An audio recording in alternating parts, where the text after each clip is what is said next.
क्या आपने कभी सोचा है कि एक सिंपल बचपन का गेम आपकी मौत की वजह बन सकता है, या स्कूल के लंच ब्रेक में आपके दोस्त ही आप पर हमला कर दें? अगर आपको लगता है कि के ड्रामास सिर्फ क्यूट लव स्टोरीज और रामेन डेट्स तक लिमिटेड होते हैं, तो आज वो मिथ आपका टूटने वाला है। आज मैं लाया हूँ नेटफ्लिक्स की 5 ऐसी कोरियन थ्रिलर सीरीज जो इतनी डार्क, इंटेंस और डिस्टर्बिंग है कि इन्हें पॉज करना मुश्किल हो जाता है। सर्वाइवल गेम से ब्रूटल रिवेंज तक, आज रात आपकी वॉच लिस्ट भी बदलेगी और नींद भी। लिस्ट शुरू करते हैं उस ग्लोबल फिनोमिनन से जिसने पूरी दुनिया हिला दी। 456 लोग जो करोड़ों के कर्ज में डूबे हुए हैं, एक मिस्टीरियस आइलैंड पर बचपन के गेम्स खेलने के लिए बुलाए जाते हैं। Prize money 45.6 billion won. Rule सिर्फ एक, जीतोगे तो अमीर, हारोगे तो ऑन द स्पॉट मौत। ये शो सिर्फ सर्वाइवल नहीं, इंसानी ग्रीड, बिट्रेल और कैपिटलिज्म की डार्क रियलिटी को एक्सपोज करता है। और सबसे बड़ी बात, इसकी पूरी ट्रिलॉजी कंप्लीट हो चुकी है। तीनों सीजन्स रिलीज हो चुके हैं, मतलब आप बिगिनिंग से एंड तक पूरा आर्क बिंज वॉच कर सकते हो बिना किसी वेट के।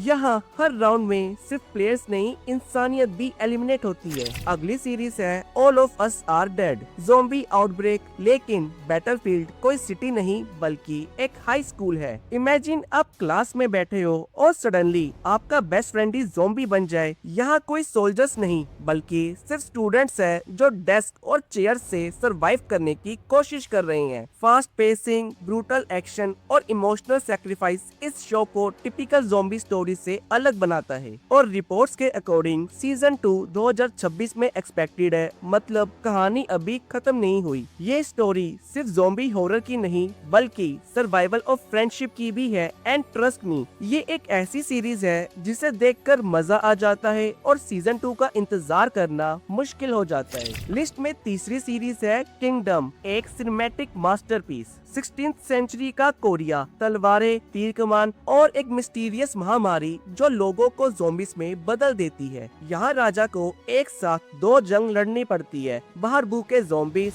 और अंदर महल की dirty politics. Grand production, dark tone और इंटेंस स्टोरी टेलिंग इसे नेटफ्लिक्स की बेस्ट थ्रिलर में से एक बनाती है। यहाँ पॉलिटिक्स ज़ॉम्बीज से ज्यादा खतरनाक है और इसे एक बार स्टार्ट करने के बाद पॉज करना इम्पॉसिबल हो जाता है। इसीलिए व्यूअर्स को नींद को कॉम्प्रोमाइज करके इसे कंप्लीट करना एक मस्ट टू डू टास्क बन जाता है। अब बात करते हैं अगली सीरीज द ग्लोरी की। ये सुपरनैचुरल नहीं है, लेकिन इसका रिवेंज किसी हॉरर से कम नहीं। एक लड़की जिसे स्कूल में ब्रूटली बुली किया गया था, 20 साल तक प्लान बनाती है और फिर शुरू होता है एक स्लो, कैलकुलेटेड और पेनफुल रिवेंज गेम। हर एपिसोड टेंशन बिल्ड करता है और जब जस्टिस मिलता है वो सेटिस्फेक्शन अनफॉरगेटेबल है। एंड फ्रैंकली स्पीकिंग, विंचेंजो के अलावा अगर किसी सीरीज का रिवेंज मुझे पर्सनली पसंद आया तो वो है इस सीरीज का। यहाँ रिवेंज स्लो है लेकिन डेडली है और इसीलिए रिवेंज जॉनरों में ये एक मस्ट वॉच सीरीज है जिसे हर कोई सजेस्ट करता है देखने के लिए। एंड फाइनली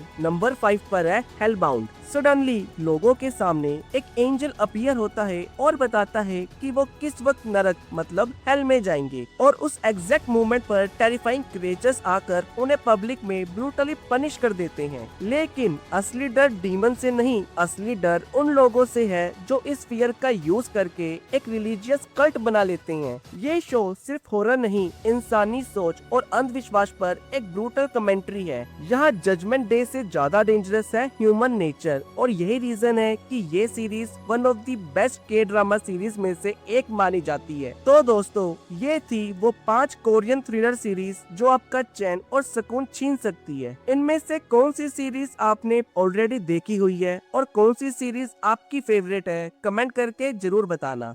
और अगर आपको डार्क स्टोरीज पसंद है, चाहे मार्वल की ट्विस्टेड थ्योरीज हो या ऐसी माइंड बेंडिंग सीरीज, तो चैनल को सब्सक्राइब करना और बेल आइकन दबाना मत भूलना। मिलते हैं नेक्स्ट वीडियो में, तब तक के लिए stay well, stay sharp and see you soon.